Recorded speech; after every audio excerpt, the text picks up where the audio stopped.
I've been reading and narrating creepypastas for almost 3.5 years now, putting out over 500 narration videos. For every video that goes up, there are an undeterminable amount of stories that I've read that don't make it. So it's safe to say I'm quite well seasoned when it comes to these stories. So with this in mind, I feel it's high time I start putting together, in my opinion, the best of the best for each category of creepypastas, starting with the short but sweet. Short creepypastas are harder to make than you think. To keep things concise and keep an element of horror takes a special kind of language knowledge and skill. So I can respect anyone who can keep a horror story under 1,000 words. I will be summing up these short stories and why I feel they deserve a spot on this list. Now, simultaneously, I will be narrating this list in order and putting it on my narration channel. So, if you'd rather follow that and embrace the stories as the original forms with no prior knowledge as to what they're about, rather than hear my explanations here, click here. Now, on with the list, starting with number 10. Dancing down an Indian hallway in darkness. This oddly titled story isn't talked about as much as the others, but when I found it, I instantly fell in love. This story is about an Indian cousin visiting from out of town. When the conversation falls to, "Do you know any ghost stories" territory, that's when the story really begins. She starts to recall a story from her all-girl college dorm room. She was staying with a bunch of friends. The dorm itself was limited with its electricity, only being in rooms, so they used candles to traverse the hallways. With this in mind, it was common to wake up a friend to accompany you to the bathroom. At 4 AM, the protagonist woke her friend up, whom opened her eyes immediately. Once asked to go, she simply smiled, hopped out of bed and gleefully danced and giggled down the hallway. She couldn't be seen well, but her bangles and ankle bells could be heard. The protagonist tried to join in, but was too tired.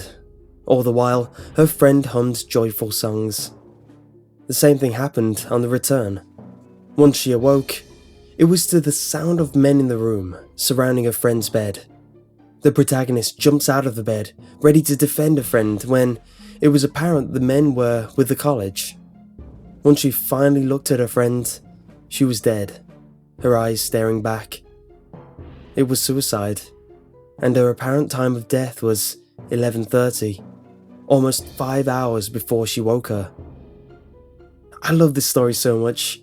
There isn't unnecessary clutter in the writing. The structure doesn't lead you to guess the ending too soon, and the setting is unique. Everything you want for a quick fix for your daily dose of scares. The Portraits. This story was actually the first narration I did on my channel. This short takes place following a hunter in the woods, who left things a bit too late and ends up wandering the forest in the dark. Whilst traversing his way back for a few hours, he notices a cabin. Exhausted, he tries the door and it's open, with no one inside. Due to the situation, he decides to sleep on the single bed and explain why he's there once the occupants return.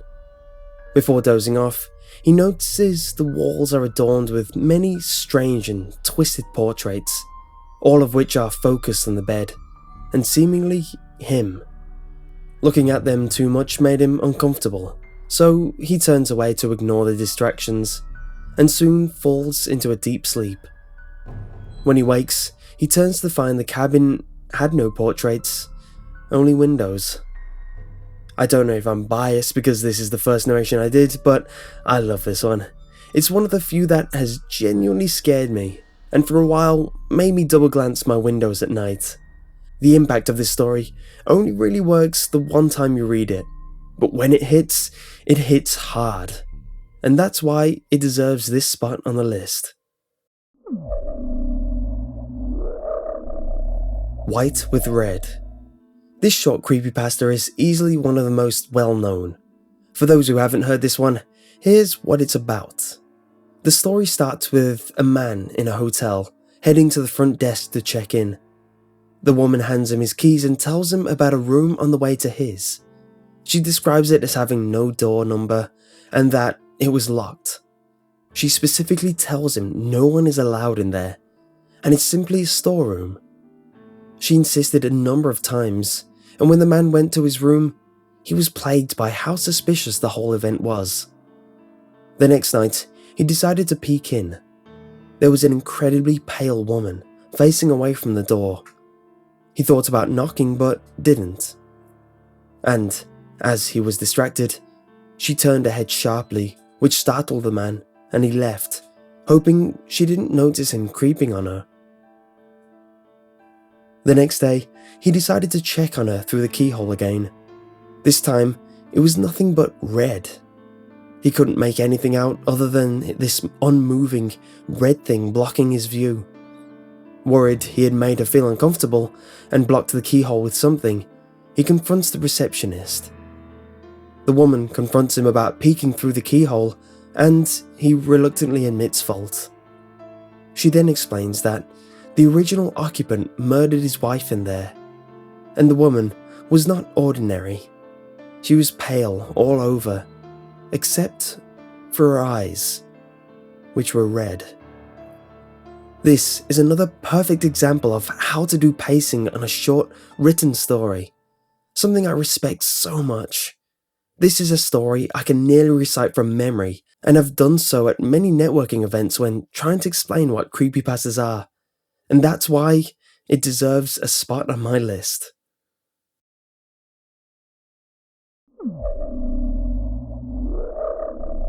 This Man.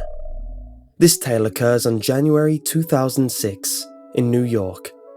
A patient of a renowned psychiatrist draws a face of a man who has been plaguing her dreams. This apparition would give her advice about her private life. However, she swore she had never seen this man in her life. The psychiatrist left the drawing on their desk for a while until another patient recognized the sketch. And like before, he also claimed he had never met the man before. The psychiatrist sends out the sketch to some of his colleagues, whom deal with patients with recurring dreams, and within a few months, 4 patients recognize him, and each person refers to him as this man. Since then, on January 2006, at least 2,000 people have recognized this man in their dreams in many cities across the globe. Nothing correlates any of these patients, and even stranger, no one has been recognized as resembling this man. This one is another hard hitter as it has a strong air of believability. I even thought it was true myself until later sources dictated otherwise.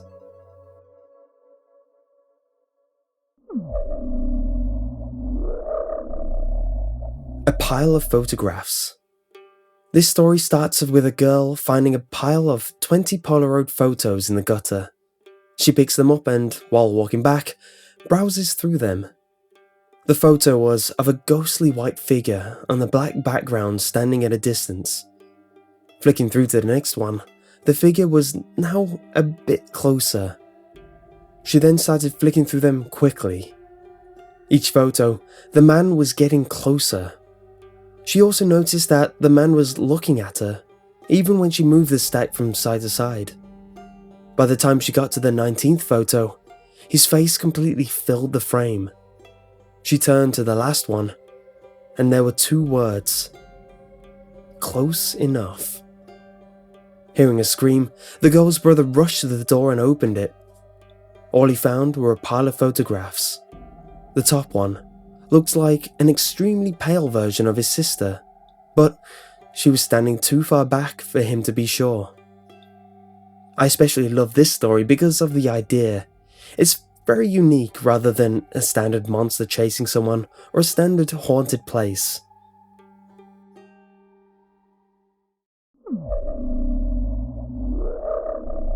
Gateway of the Mind.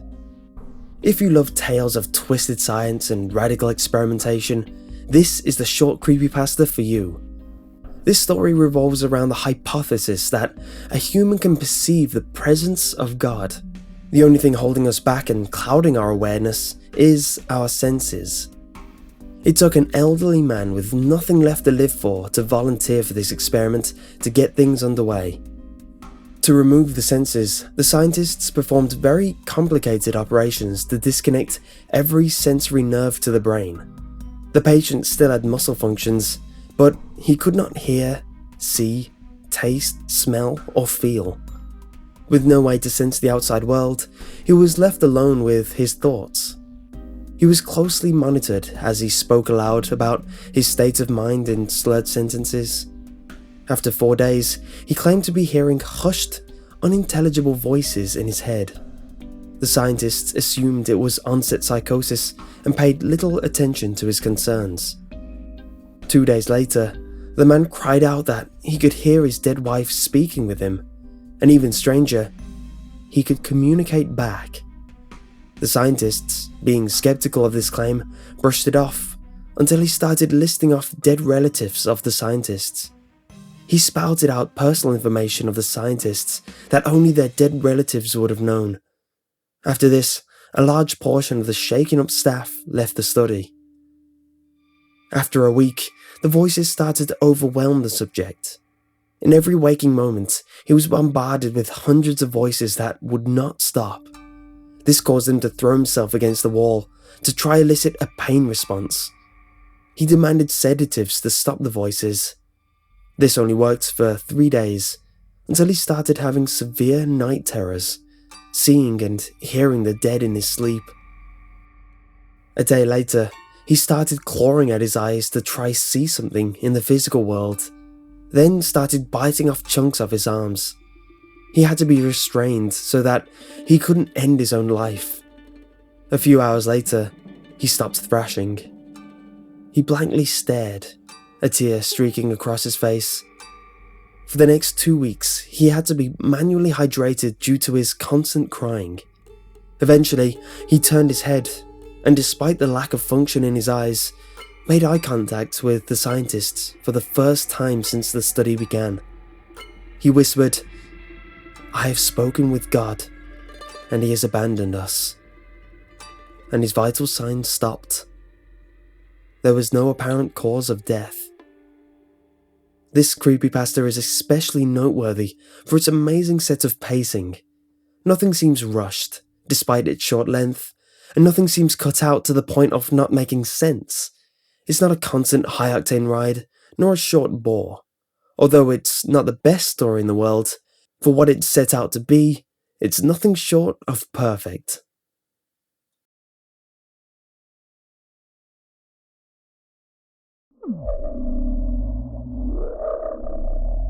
Diet pills. This story is about an overweight, middle-aged woman trying to lose weight. She tried all the fad diets, but as usual, they didn't work. She didn't want to exercise because she felt she was too lazy and lacked motivation. While going through a magazine, she spots an advertisement for diet pills. They guarantee weight loss in just 2 weeks, so she leapt at the chance. A few days later, she received 12 pills, and she read that she should only take 1 per month with a glass of water and avoid eating spicy foods or drinking alcohol. After taking the pill, she quickly began losing weight. She never felt hungry despite not exercising. And in no time, she hit her ideal weight. Unfortunately, she didn't stop there, and she carried on shedding pounds. She started feeling tired, weak, and had sharp abdominal pains. The pain became too much, and she went to the doctor. He asked if she had eaten anything strange lately, to which she replied no, she hadn't eaten much at all lately since taking those diet pills. The doctor broke one of the capsules open and tested the contents in the lab. There, he brought the bad news to the woman. The diet pills contained the eggs of a tapeworm. This one's an interesting one because it plays on a mentality which is very prominent even today, and also plays on a myth / based on a bit of truth that has also happened about tapeworms being used as a fad diet. Therefore, the horror in this one comes from a bit of reality, adding that extra oomph to its punch.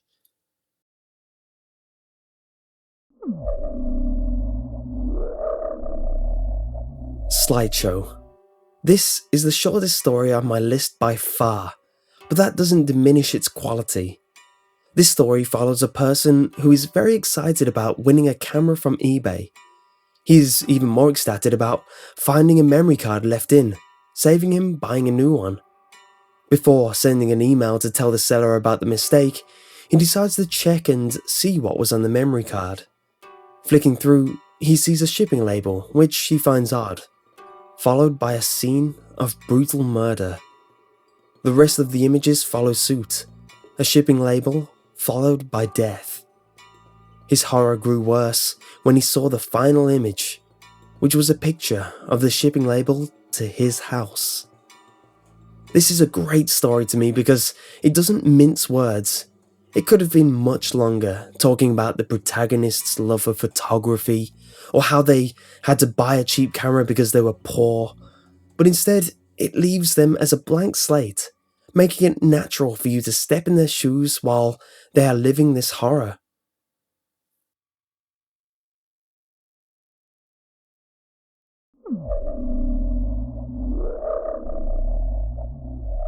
I Told You to Smile.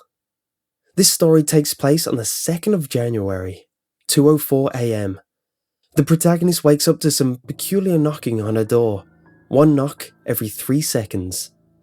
As she walks over to the door, the knocking gets faster. However, when she looks outside, no one is there. Figuring it was just a prank, she goes back to sleep, until 4:21 am, when she woke up to the front door slamming shut. Looking over to the frosted window, she sees "Smile" written all over it. When she grabs her phone to call the police, she has a message saying, "I told you to smile." She cried and ran to her neighbours for comfort. They eventually call the police and a thorough search is done. However, nothing turns up. The messages on the window has long since faded, and the message on the phone was gone. They tell her to get some help for anxiety and to get some sleep. After returning from her neighbours the following evening, she decides to set up a camera aimed towards the bed, set it to record, and went to bed. She slept all night and in the morning watched the recording, and what she found chilled her to her core. At 3 in the morning, something crawled out from under a bed. It appeared to be a completely naked, anorexic man. He looked over her while she slept, and did so for about an hour, not moving at all. Then he walked over to the camera until his face took up the entire frame. He was extremely pale and had bulging veins all over his head, black eyes and a huge grin. He stared at the camera for another 2 hours, not blinking, just slightly twisting his head every now and again. After that, he went back to the bed and crawled back under. She skipped over the video some more until it showed her getting out of bed herself and walking towards the camera. The video finished, and a wash of fear ran over her as she realized whatever it was still there. This short horror story is a perfect flash fiction. Nothing in the story feels unnecessary, and what's there is the right amount to convey the approaching twist at the end.